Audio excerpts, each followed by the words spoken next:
Thames Water isn't the only company facing a big bill today. Ecotricity in Stroud and Good Energy in Chippenham are among 8 energy suppliers who've agreed to pay compensation to people who were forced to have prepayment meters fitted.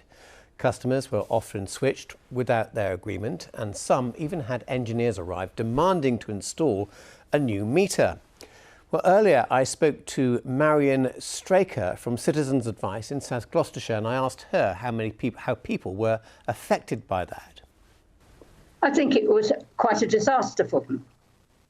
Suddenly they would have to put money in their meter or get a voucher or pay in advance for any electricity and gas they had. And if it ran out, they were left in the dark or cold. And so it was and that's very different from a situation where you just turned on a switch and it happened. Right, so there's now going to be compensation for some people paid for by the energy companies. Who is entitled and what should they do to get the cash?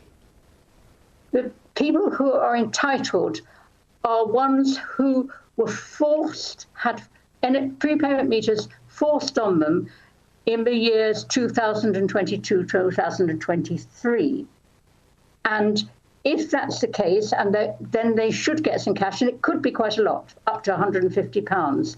But they don't have to do anything. If they're entitled to get it, they apparently will be informed by their energy company.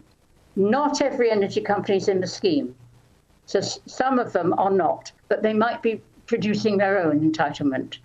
If they don't hear anything, they should come to us. But I guess the underlying problem is that a lot of people simply can't afford to pay their electricity bills, their gas bills.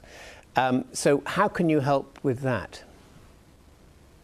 If they can't afford to pay their gas and electricity bills, I find that I can negotiate with energy companies. Some are more amenable than others, but most of them now will allow people sometimes to pay less than they use. They also come up with schemes where they can build up credit when they are not using much to pay for it when they're using a lot.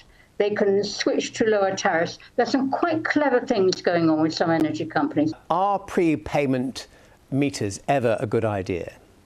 I think they probably are. And I think the new generation ones really are. And I have as many people who don't want them as people who do want them. And then, because the energy companies no longer are allowed to force it, they have to ask a lot of questions. So they won't give you prepayment meters if you have any sort of vulnerability, like, for instance, medicine in a fridge or a stair lift which won't work. So they go through a lot of questions. But I think for some people, they're exactly what they want. They can really manage their expenditure. Marion, it's really great to speak to you. Thanks for everything you do. Thank you too.